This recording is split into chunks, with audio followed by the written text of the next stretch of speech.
Empezamos una nueva serie. Hoy, todo el mes, estoy tratando de que estoy empezando a usar como no soy menos que José Martínez. Entonces,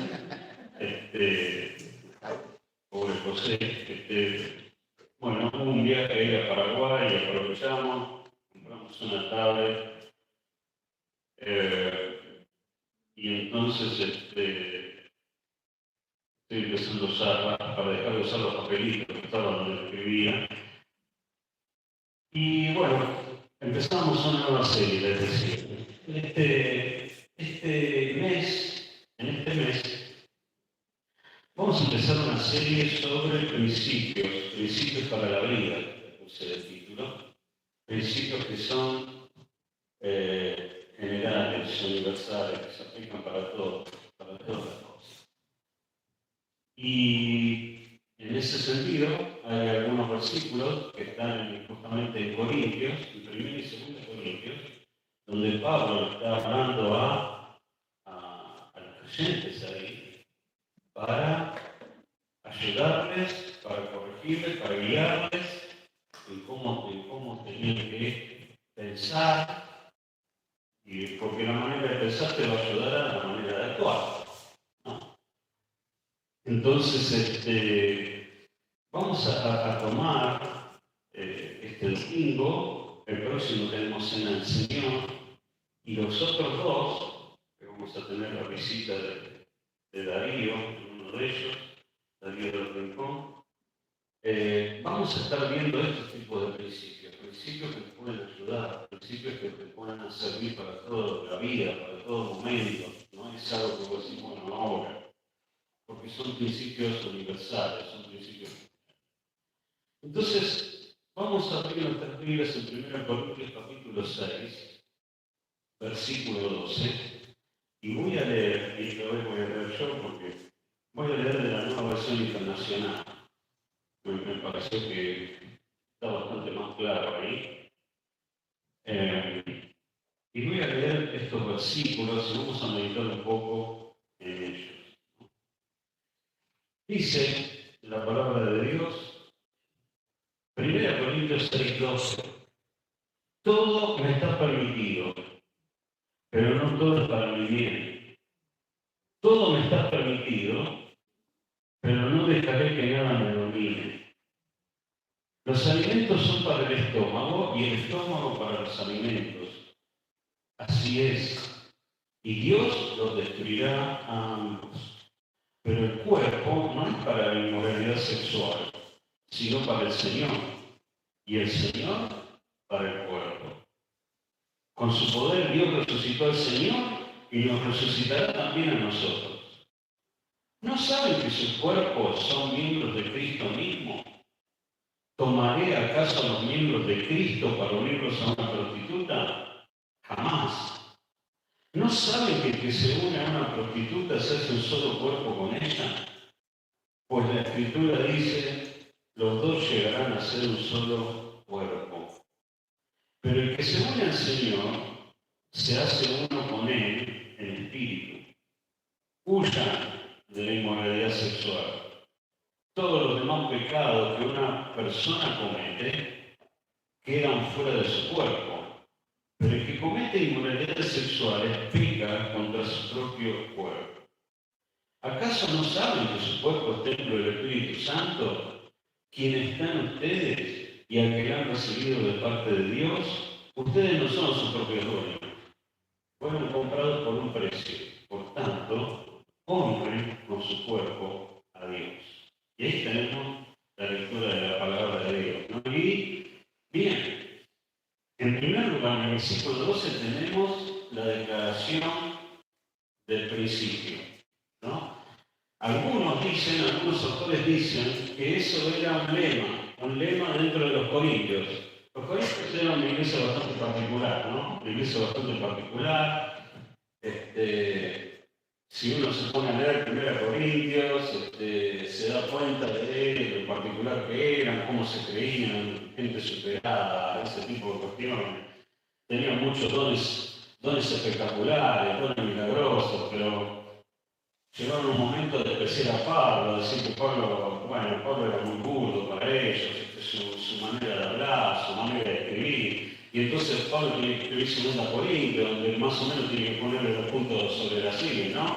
Decimos, bueno, muchachos, acá, y en un momento, hay cosas que a mí me encantan, ¿no? Pero hay un momento en el versículo que dice, espero que, y es verdad esto, porque lo vimos en WhatsApp, ¿no? Pero siempre dicen que las cartas son más duras que la presencia, ¿no? ¿No te pasó? Que por WhatsApp te basurean, te dicen de todo, pero después cuando estás frente a uno, te dicen, hola, ¿qué tal? ¿Cómo andás? Porque no tienen el coraje suficiente de decirte lo que te dijeron por WhatsApp. Bueno, una cosa así. Y él dice, espero que cuando llegue a verlos, no tenga que aplicar la misma dureza que apliqué cuando les escribí estando presente. O sea, Pablo le dice, muchachos, ustedes cuando escriben por WhatsApp, le dice a los corintios, son todos corajudos, me dicen de todo, me basurean, me ningunean, todo lo que quieran. Yo no soy así, ¿eh? Yo les escribo duro en la carta, y si es necesario cuando vaya a visitarlos personalmente, voy a usar la misma dureza que la carta. Espero que no sea así. Gracias a Dios, muchos corintios reaccionaron bien, ¿no? Y entonces en algunas cosas que él corrige en 1 Corintios, en 2 Corintios los tienen que felicitar por eso. Pero acá tenemos el principio que está en el versículo 12. Todo me está permitido, pero no todo es para mi bien. Eso es lo que decían ellos. Todo me está permitido. ¿No tenemos la libertad en Cristo? Decían ellos. Si tengo libertad en Cristo, ¿no puedo hacer lo que quiero?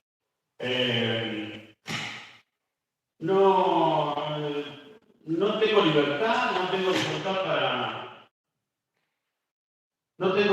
para satisfacer los apetitos de la carne, del cuerpo. Esa, por ahí viene la cuestión, ¿no? Ellos decían lo siguiente: acuérdense que estamos en un contexto de una filosofía griega, y la filosofía griega decía que el espíritu era bueno y la carne era mala. Entonces llegaron algunos a decir que el cuerpo estaba separado del espíritu, entonces que con el cuerpo podían hacer lo que se daba la gana y que el espíritu no se iba a quedar afectado. Entonces estamos ahí, en ese contexto de gente que está pensando esto, y ténganlo presente esto, porque uno de los puntos más adelante vamos a ver cómo se aplica ahora. Como decir, bueno, pero ahora ¿quién cree algo así? Bueno, te voy a decir que sí, hay gente que lo cree. Ahora, ahí la palabra que acá yo leí como me está permitido, ustedes la tienen en la Reina Valera, si tienen la Reina Valera, todo me es ¿qué? Lícito. Ahí esa palabra lícito. La palabra lícito en el griego significa tener la autoridad, tener la capacidad para hacer lo que quiera. Primero se usó con respecto a Dios, ¿no? Y Dios es verdad, Dios tiene la autoridad y la capacidad para hacer lo que Él crea conveniente. Después se empezó a usar con las personas que tenían el permiso de alguien superior, ¿no? Para hacer esas cosas, ¿no? Para hacer lo que ellos pensaban. Por ejemplo, que tu jefe te diga, bueno, vos podés entrar media hora más tarde, te autorizo. Entonces, bueno, yo puedo entrar, poner que tu horario de entrada es a las 7, pero tenés permiso por tu jefe hasta las 7:30. Entonces, ¿vos podés entrar a las 7:10? Sí. ¿Y 7:15? ¿Y a las 7? También. ¿Y 7:25? También. Vos hacer lo que vos querés porque te autorizó tu jefe a tener media hora de tolerancia. Bueno, esa era la idea. Pero después llegó un momento que esa palabra no se refirió tanto a una autoridad dada desde afuera, sino que vieron que las palabras se van usando de diferente manera a medida que pasan los años. Yo estas dos primeras acepciones te las doy por ejemplo, de la época de Platón, de Sócrates, que fue antes de Cristo, pero después fue pasando el tiempo cuando llegó al Nuevo Testamento cambió un poco y ya no era la autoridad desde afuera, sino que era una autoridad un poquito más interna, ¿no? Y entonces ya podía ser una libertad autoafirmativa. O sea, yo tengo la prueba, porque yo creo que yo la tengo esa libertad, que se puede también traducir como un derecho, ¿no? Yo tengo un derecho, ¿no tengo derecho? O sea, ¿no somos libres en Cristo? Si somos libres en Cristo, ¿no tenemos derecho de decidir nosotros lo que se nos ocurre? Y entonces ahí el problema fue que los corintios dijeron, porque esa primera sección uno dice, bueno, sí, tenemos la libertad en Cristo, perfecto. Pero ellos empezaron a hablar de que, por ejemplo, porque vieron que habla del estómago, del estómago y de lo que hay que comer, y las viandas para el vientre, dice usted, acá dice, los alimentos son para el estómago. Entonces dijeron, yo tengo hambre, no como. Sí, claro. Y no puedo comer, nosotros diríamos, una milanesa, sí, y un plato de fideo, también, y una milanesa de berenjena, también, y una sopa de cabello de ángel, también. Vos podés comer lo que se te da la gana, porque tu apetito, bueno, el apetito sexual es lo mismo. Entonces, no puedo tener relaciones sexuales con mi mujer, sí, y con la prostituta del templo, pero claro, y con una mujer que se me regala también. Total, ahí ya ese nivel llegan los corintios. Y entonces Pablo tiene que empezar a explicar. Y le dice algunas cosas. Lo primero que tenemos que entender, y esto es algo que quiero que te pueda llevar, el primer concepto que quiero que te lleve. Yo sé que de ustedes acá no le va a quedar, voy a hablar, tengo planeado hablar 1 hora y media, así que van a... Mira, están tan dormidos que ni se olvidaron, ni dijeron eso, ni nada, ¿no? A ver si nos despertamos. Bueno, entonces, yo sé que de lo que voy a hablar le va a quedar más o menos un 15%. Bueno, quiero que esto te quede dentro del 15%. ¿Sabes qué? Una frase que leí, no me inventé yo, ¿eh? Dice... La autodisciplina es la mayor de las libertades. ¿Sabes? Hay algo que tenés que entender. Que cuando vos pensás cuando nosotros pensamos, todos pensamos, que tenemos la libertad en Cristo para hacer lo que se nos da la gana, lo que creemos que está bien, esa misma libertad te puede esclavizar. Terminás siendo esclavo de la libertad que vos pensás que tenés. Porque cuando vos respondés a los apetitos, a tus deseos, a lo que fuera, quedaste esclavo de tus apetitos y de tus deseos. Entonces no es esa libertad de que, bueno, hago lo que se me da la gana, total, ¿qué problema hay? Porque soy libre en Cristo, ¿o no? Ese tipo de libertad te lleva a esclavizar. Terminás esclavizándote de lo que vos querés, de lo que vos crees que tenés derecho, de lo que vos crees que necesitas, y de lo que porque vos, y al final sos esclavo de vos mismo. La verdadera libertad está en la autodisciplina. ¿Sabés lo que significa la autodisciplina? ¿Quién me puede dar un concepto de autodisciplina? A ver. Es un auto que tiene la palabra disciplina, no. ¿Qué otra definición de autodisciplinaria? A ver. Poner tus propios límites para no pasar esos límites. Bien. Poner sus propios límites para no pasar esos límites. ¿Algo más? Dominio propio. ¿Algo más? Una forma de hacer las cosas. Una forma de hacer las cosas. ¿Y cómo sería esa forma de hacer las cosas? Abstención. Abstenerse de algunas cosas. O sea, yo tengo una autodisciplina. Me he tomado la decisión de hacer las cosas de una manera, como dice Oscar. Y esa manera de hacerlo es abstenerme de algunas cosas y tener dominio propio y ponerme límites, como todos ustedes dijeron. Así que muchos la tienen en claro para lo que es la autodisciplina. La autodisciplina es la mayor de las libertades. Tenés que entender esto. Cuando no teníamos a Cristo, nunca podíamos resistir ninguna tentación. Entonces, cada vez que había una tentación, caíamos en pecado. No había manera que pudiéramos resistirlo, porque no teníamos el poder de decir que no. Entonces tenías la tentación de insultar, insultabas. Tenías la tentación de enojarte, te enojabas. Tenías la tentación de pegarle a alguien, le pegabas. Tenías la tentación de mentir, mentías. Tenías de lo que fuera. No podías decir que no. Eras esclavo del pecado. Perfecto. La libertad que tenés en Cristo te da la posibilidad de decir que no cuando vos tenés esa tentación. Y la autodisciplina es la mayor de las libertades. Cuando uno, como dijeron ustedes, tiene el dominio propio de decir, de estas cosas me tengo que abstener, estas cosas no las tengo que hacer, estas cosas, como dice acá, no me convienen, no son para mi bien, tener la libertad de decir no. Y eso es autodisciplina. Y por eso la autodisciplina se transforma en la mayor de las libertades. Ahora, ahí tenemos la declaración del principio y ahí tenemos un primer acercamiento al principio en sí que quería enseñar Pablo. Pero ahora vamos a seguir adelante y vamos a ver esos límites. O sea, ¿qué son esos límites que dijo Carla, ese dominio propio que dijo Alfonso, ese abstenerse que dijo Lucas? Pablo, ¿de qué manera les puso los límites para decir, miren, quieren aplicar el dominio propio? ¿Quieren abstenerse de esto?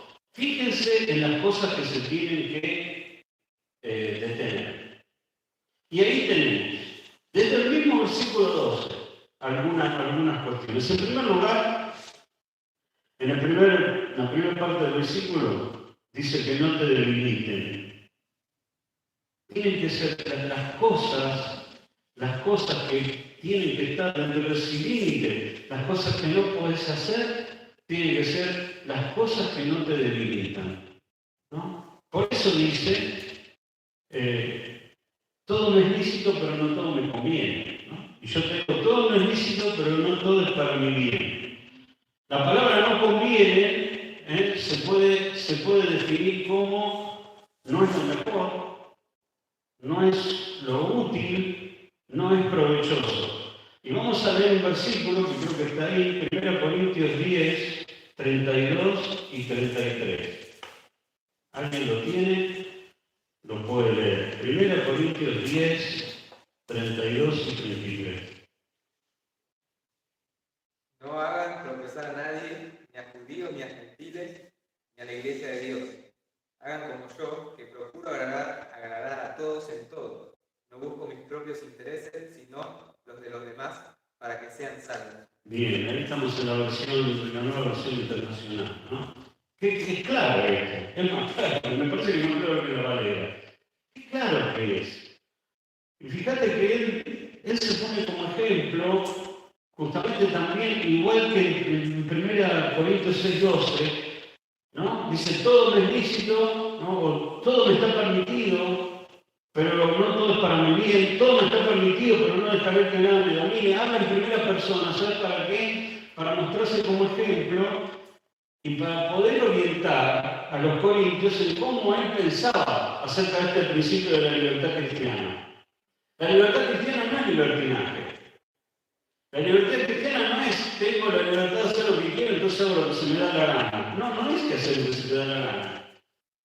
Esa libertad tiene ciertos límites que tienen que ver con lo que dijimos recién hace un ratito.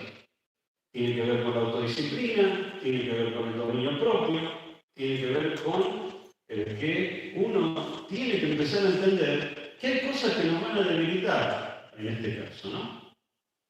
Entonces, que no te debiliten. Fíjate lo que dice Pablo acá. A veces cuando hacemos ciertas cosas, hacemos tropezar a los demás. En este caso, el contexto habla de judíos y de gentiles, también habla de la iglesia de Dios. Y a veces hacemos ciertas cosas que terminan siendo de tropiezo para la iglesia. Fíjate, él procuraba agradar a todos en todo. Fíjate lo que dice al final. No busco mis propios intereses, sino los de los demás. Y a veces, cuando hablamos de esta libertad que tenemos en Cristo, de esto que se termina transformando a veces en un derecho que nosotros pensamos que tenemos, en los derechos, no tengo derecho a hacer esto, no tengo derecho a hacer esto otro, no tengo derecho a hacer aquello, resulta que termina siendo un acto que tiene que ver solamente con nuestros propios intereses y no con los intereses de los demás. Y no voy a hablar de esto porque si no tendría que ser otro mensaje, ¿no? Pero la palabra de Dios dice que nos tenemos que considerar a los otros superiores como nosotros mismos. Y la palabra de Dios dice que, como muchas veces hemos dicho desde acá, desde este púlpito, que tenemos que negarnos a nosotros mismos. Para el bien del otro. Entonces, a mí no me gusta, qué sé yo, no me gustan algunas canciones, entonces, bueno, no las canto, total. Pensaste en el otro, que capaz que es un niño en Cristo, y te mira y ve que vos no cantás porque no te gusta. Es tu derecho, ¿no? Pero claro, es tu derecho. Pero ¿sabes qué? Pablo nos dejó un ejemplo mejor. El ejemplo mejor es: no busco mis propios intereses, sino los de los demás, para que sean salvos. Entonces, a veces hacemos cosas, ¿no?, que creemos que tenemos dentro de la libertad cristiana y que creemos que, bueno, no van a afectar a nadie, pero la verdad es que todas las cosas que hacemos afectan a lo que tenemos a nuestro alrededor. El miércoles 1 de mayo tuvimos una reunión con los líderes y hablábamos un poquito de esto. Que ciertas cosas tenemos que tener cuidado porque ¿qué pasa? Viene uno que nos visita por primera vez y vamos con el tema de la puntualidad, ya que estamos acá en familia, no hay nadie nuevo prácticamente, gente que ya está acá, ¿no? Y entonces decimos, empezamos a las 10. Entonces ponemos el Facebook o donde fuera, te esperamos a las 10. Entonces viene la persona, a veces ocurre que tenés personas puntuales, entonces para llegar, no le gusta llegar muy puntual, entonces llega al 10 menos 5. Y viene acá por primera vez el 10 menos 5 y está ahí. Y nosotros empezamos 10 y cuarto. O sea, esa persona, suponete que uno que viene puntual, esperó 15 minutos, que nosotros, que parece que no podemos autodisciplinarnos en mantenernos un cierto horario, porque no es que vos decís, bueno, hoy hubo un accidente, se tiró una persona en Hurlingham abajo del tren y el tren no vino y entonces venía en un colectivo y el colectivo pinchó una goma y tuvo que esperar a otro para que entonces me atrasé. Es un hábito no llegar temprano para algunas personas, algunos de nosotros. ¡Un hábito! Tengo que agarrar y empezar a pensar, a ver, ¿cuándo fue el día que vino puntual a las 10? Porque empiezo, este es 10 y cuarto, el otro 10 y 20, el otro 10 y 20, el otro a las 10 y 20, el otro... Y es siempre así. ¿Sabes? La mayor tipo de libertad es autodisciplina, es decir, puedo decirle que no a lo que sea que me hace llegar tarde. Entonces, estas personas que nos vienen a visitar, el primer día esperan 15 minutos, y el otro esperan 10, y el otro vuelven a esperar 15, y en la cuarta vez empiezan a venir 10 y 10, porque ya saben que nosotros nunca cumplimos, porque decimos a las 10, pero empezamos a las 10 y cuarto. Bueno, es algo que hay que mejorar. Ahora, volviendo a este tema, porque eso me parece que entra más en el tema de que no te dominen. ¿Qué cosas pueden debilitarnos? Bueno, mira, te voy a dar 2 o 3 opciones. Las cosas que no te hacen crecer espiritualmente son cosas que te debilitan. Si vos tenés a Cristo en tu corazón, tenés vida espiritual. en tu vida. ¿Sí? Tenés la vida de Cristo viviendo en vos. ¿Sabes qué? Una actividad vital de cualquier organismo vivo es crecer. Entonces vos decís, no, yo acepté a Cristo, tengo vida, Él me dio vida eterna. Bárbaro, pregunto, ¿tu vida eterna que tenés en Cristo está creciendo? Y no, lo que pasa es que yo resulta que, bueno, ¿qué haces en la semana para que tu vida espiritual crezca? ¿O dependés exclusivamente de la iglesia para crecer en tu vida espiritual?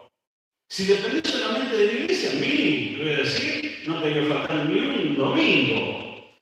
Pero además, vos pretendés que la iglesia en una hora te pueda dar esa vitamina espiritual para que crezcas toda la semana y después de toda la semana cerrar la Biblia así y hasta el otro domingo no lo volvés a abrir. Yo sé que la palabra de Dios es viva y eficaz, ¿no? Y tiene tremendo poder. Pero si querés crecer y más, te voy a decir una cosa, hay que hacer algo más que venir solamente a la iglesia y abrir la Biblia los domingos. Entonces, si no te hace crecer, esa cosa te debilita. Segunda cosa, si te distrae o te desconcentra de tu objetivo, eso te debilita. ¿Cuál es tu objetivo? Eso es interesante, ¿no? ¿Cuál es tu objetivo con respecto a la vida que Dios te dio?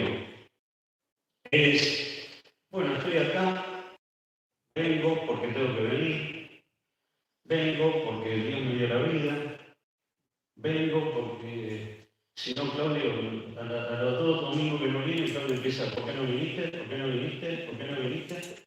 ¿No? Entonces vengo porque qué sé yo, vengo porque me dice que tiene que venir, yo tengo que ver algo bueno, pero la verdad es que, bueno, si eso es tu objetivo, bueno, bárbaro. Pero si tu objetivo, que muchas veces lo tenemos acá y lo sabemos, decimos, no, mi objetivo es crecer, mi objetivo es conocer más, mi objetivo es servir a Dios, mi objetivo es hacer bendición a otros, bueno, si hay cosas que te distraen de eso, te desconcentran, te están debilitando. Si esa actividad te engancha en una relación pecaminosa, también te está debilitando. No me quiero extender más porque nos vamos a ir a cualquier hora, ¿no? Pero segundo punto, tiene que ser algo que no te domine. Es como dijimos recién, este es un punto que medio que ya tratamos antes, ¿no? Esa libertad no te puede llevar a la esclavitud de los propios apetitos del cuerpo y del alma. Y tenemos que entender que decir, bueno, pero ¿qué es lo que me domina? Vos no sabés lo que te domina, yo te voy a explicar, para que puedas entender, a ver, qué es lo que te domina. ¿Qué es lo que te motiva a hacer las cosas?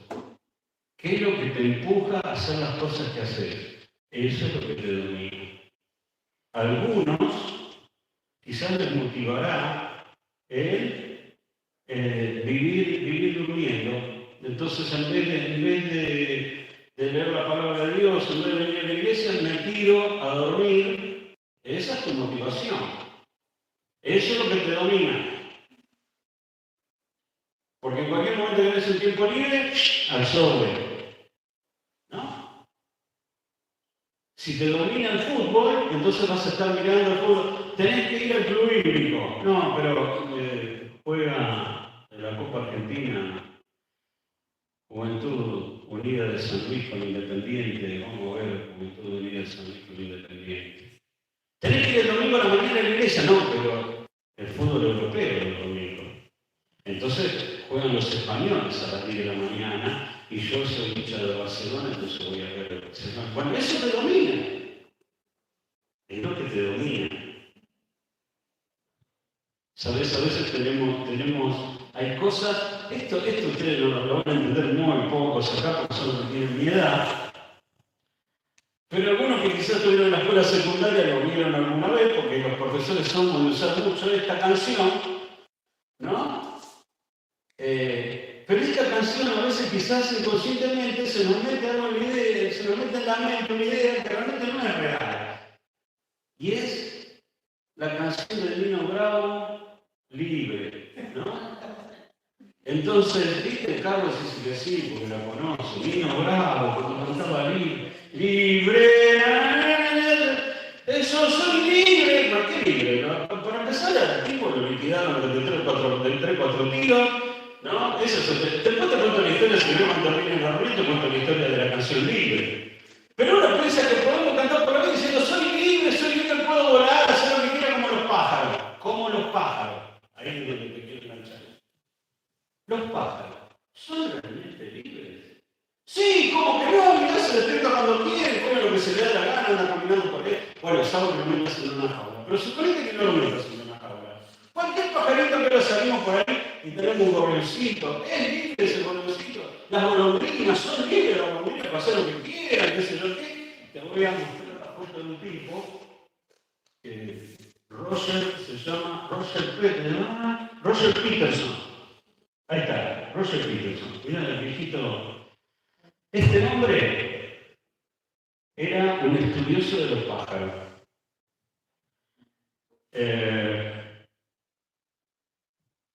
Ornitólogo se llama. Un ornitólogo.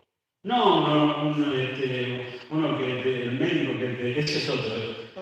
Otorrino es este. El otorrino se fija vos qué problema tenés en los oídos y la. No, este es ornitólogo. ¿Qué hace el ornitólogo? Estudia los pájaros. Y este hombre, mirá, ustedes no sé si lo ven bien, está lleno de arrugas, ¿viste? Así que debe haber estudiado los pájaros durante años, hizo un instituto.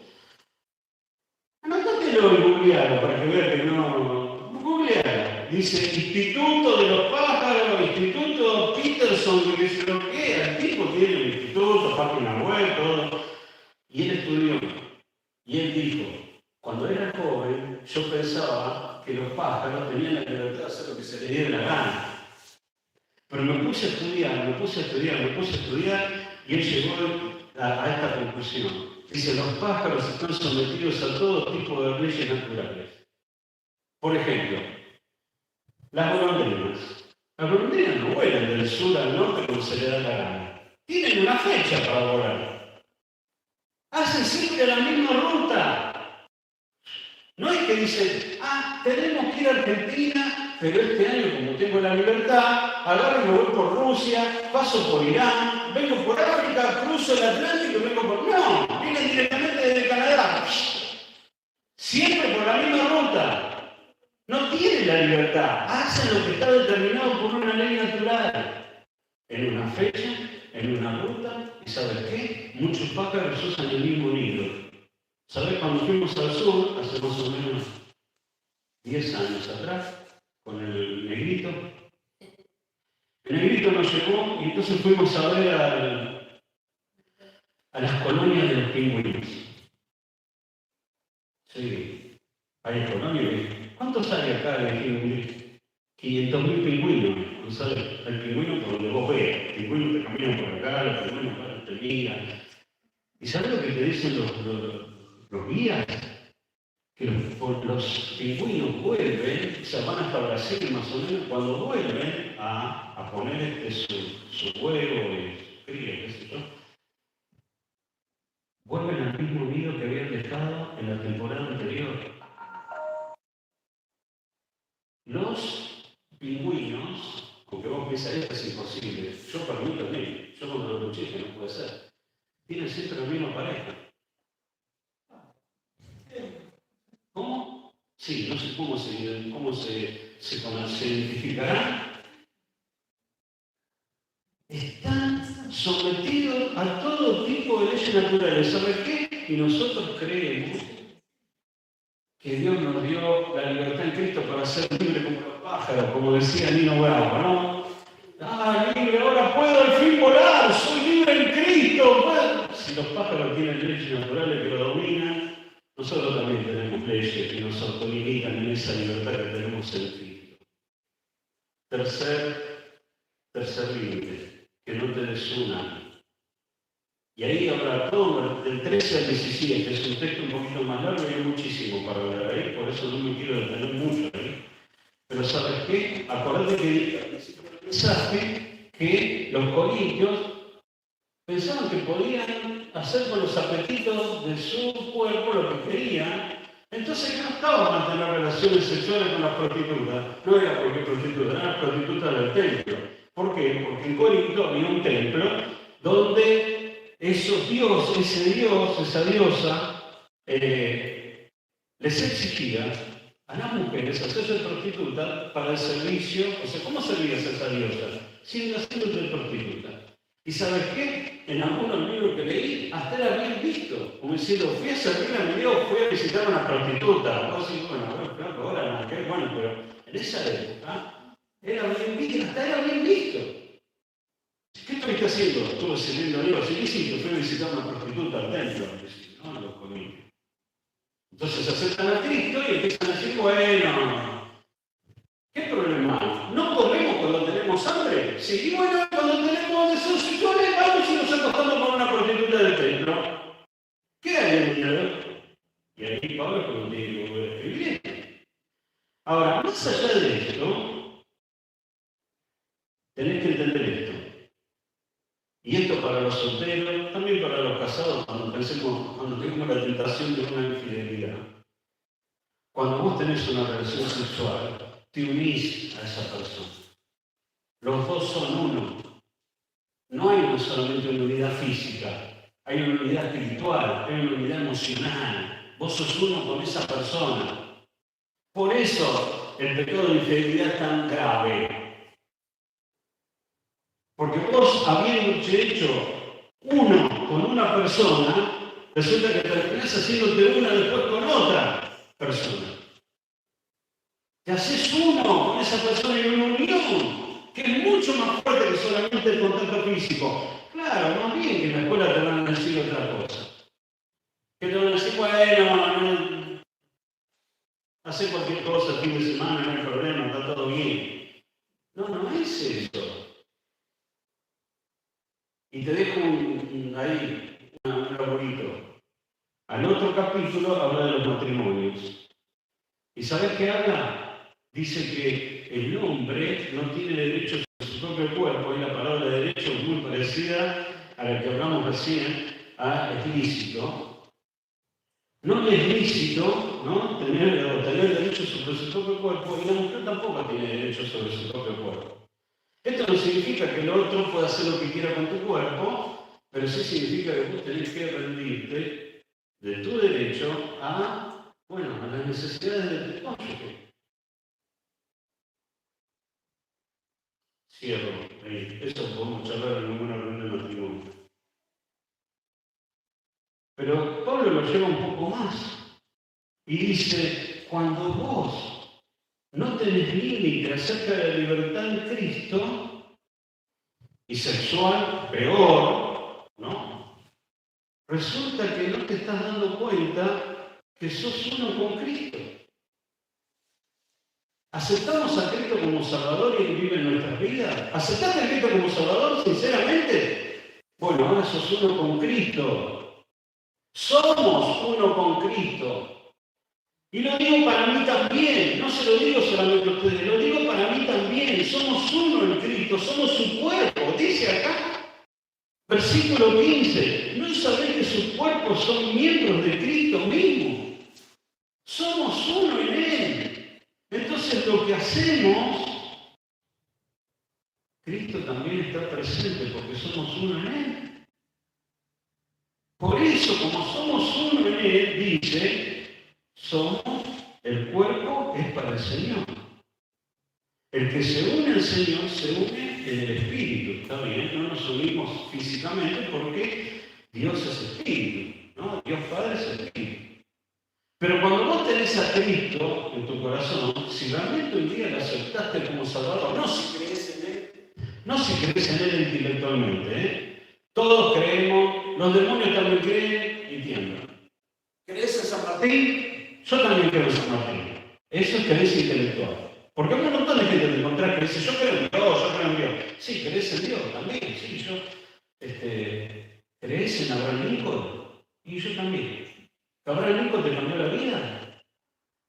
No. A ver,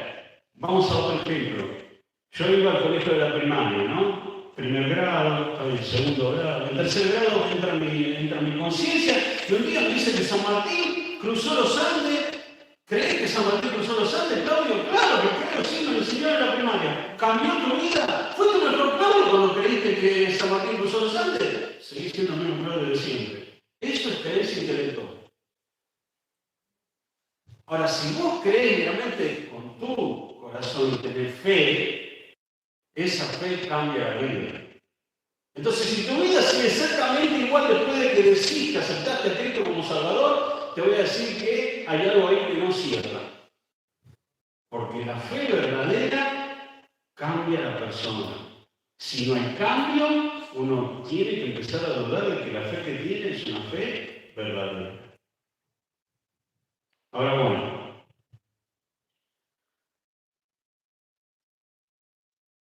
cuarto lugar, que no te destruya. ¿Saben? ¿Viste? Si me prestaron atención, ¿qué les dije la filosofía griega acerca del cuerpo y el espíritu? ¿Se acuerdan? ¿Qué era? ¿Cómo era? Vos, Andrés, no. A ver, los demás, ¿qué dije del cuerpo y del espíritu? Que estaban separados porque ellos consideraban al cuerpo malo y al espíritu bueno. Entonces, bueno, lo consideraban como algo separado. Y yo te dije en ese momento, ¿quién puede creer ahora una cosa así en nuestro planeta? Bueno, te voy a decir una cosa. La ideología LGTB más U y todas las letras que le ponen, dice lo siguiente: el sexo biológico es una cárcel para el sexo mental. Entonces nosotros tenemos que liberarlo a los pequeños, desde más chiquitos, para que puedan liberarse de ese sexo biológico que los esclaviza. Ojo a dónde llevamos nuestros hijos a educarse. Ojo con lo que le enseñan a nuestros hijos en la escuela. Padres, pregúntenle a sus hijos qué aprendieron. Porque le están diciendo estas cosas. Si le toca una maestra en la primaria, o en el jardín o donde fuera, que está a full con la ideología LGTB+, te va a decir, o le va a decir a ese niño que querés tanto porque es tuyo, porque Dios te lo dio, lo amás con toda tu vida, darías tu vida por él, y esté bien. A esos chicos le están diciendo que ese sexo biológico que tienen, sea por afuera, es algo que lo esclaviza. Y lo tenemos que liberar de lo que él piensa. Entonces le vamos a decir, ¿qué te gustaría hacer? Y a mí me gustaría vestirme de rosa. Si es un varón, vestirte de rosa. Porque te tenemos que liberar de esto que te esclaviza. Tenés presente eso. El pecado es destructor. Destructor.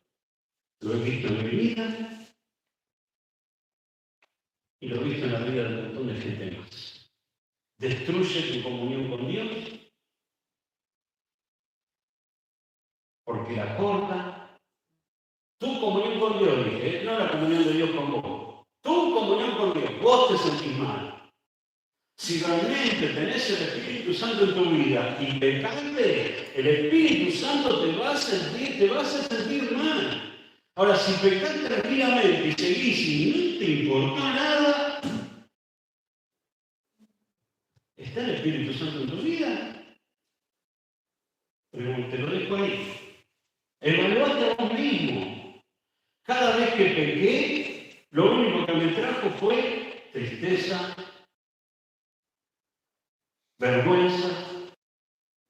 Tenés que presentarte delante de Dios, confesando, pidiendo perdón, humillación. Y a veces, bueno, la Biblia dice que es bueno a veces ser humillado, ¿no? Es otra historia. Pero nunca, las veces que pequé, puedo decir, pequé, me salió bien, no pagué ningún precio. Tarde o temprano terminás pagando. Y acá dice, versículo 18, huyan de la inmoralidad sexual.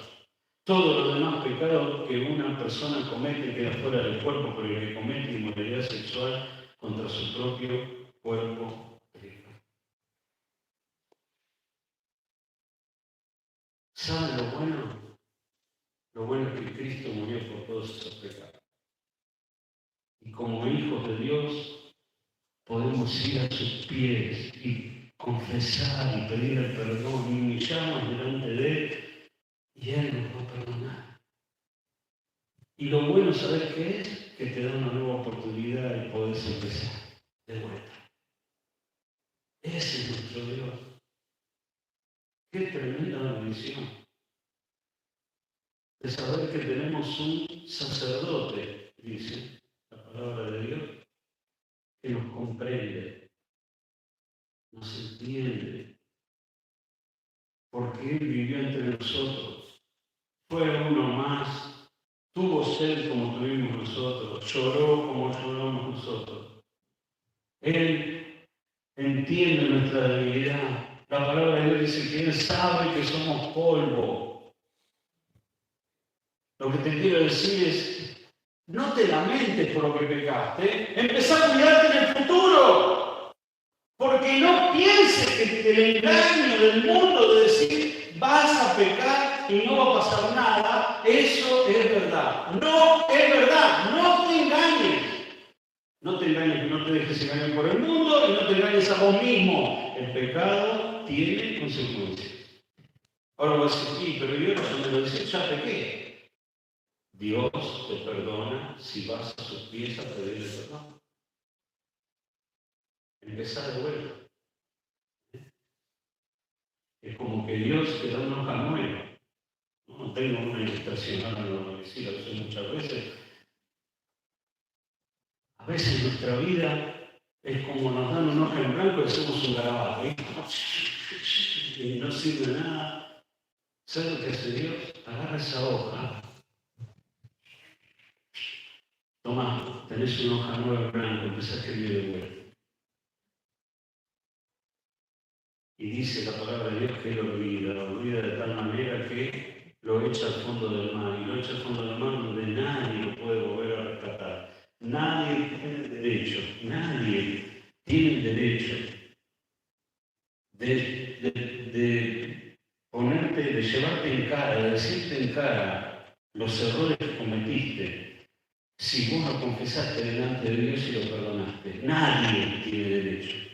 Lamentablemente muchas veces encontramos un montón de personas que te van a decir, pero vos cuando tenías 30 años, Flaco, ¿qué estás hablando? Viví arruinando porque yo tenía 30 años. No, porque vos cuando eras joven, ya no soy más joven. Confesé, Dios me perdonó, vos no sos quien para traerme los pecados a la vista de vuelta de algo que Dios me perdonó. Amén. Amén. Último. Que no te detengan, que no te desorienten, pero me gusta más que no te detengan. No olvidemos que Dios nos compró. Fíjate lo que dice el versículo 19. ¿Acaso no saben que su cuerpo es templo del Espíritu Santo, quien está en ustedes y que han recibido de parte de Dios? Ustedes no son sus propios dueños, fueron comprados por un precio. Por tanto, honren con su cuerpo a Dios. Ahí en la Valera tiene que con su cuerpo y con su espíritu. Bueno, pero en muchísimos manuscritos, ese agregado de con su espíritu no está en los más confiables. Y como está hablando en un contexto del cuerpo, de los apetitos del cuerpo, me parece que es mejor el que termine ahí. ¿Sabes? No somos dueños, no somos nuestros propios dueños. Que esta libertad, este libertinaje que vos tenés, no te detenga. ¿En qué no te tiene que detener? En esto. Honren con su cuerpo a Dios. ¿Sabes? Nuestra meta es honrar a Dios. Y a veces la libertad o el libertinaje que tenemos en Cristo, que queremos usar porque creemos que tenemos derecho, te detienen en ese propósito que Dios tiene para nuestras vidas, que es honrarle a Él. Honrarle a Él. En todo lo que hagamos, dice que tenemos que glorificarle a Él. Honrarle. Dios te da Cada día dice, tu misericordia se nueva cada mañana. Cada día tenés 24 horas nuevas, ¿no? Para volver a glorificarle, para volver a amarle, para volver a agradarle a Él, para hacerlo. Cada día una nueva oportunidad. No importa si terminaste mal el jueves. El viernes te levantás a la mañana, Dios te dio un nuevo día de vida. Una nueva oportunidad para agradar a Dios. No lo olvides. Estamos para agradar a Dios. Pero tenemos que pensar esto. Para, si querés, no detenerte en ese propósito que es agradar a Dios, dice que tenés que entender que vos no sos tu propio dueño, fuiste comprado por un precio. Y les dije en uno de los puntos anteriores, el Espíritu Santo está morando en nuestras vidas.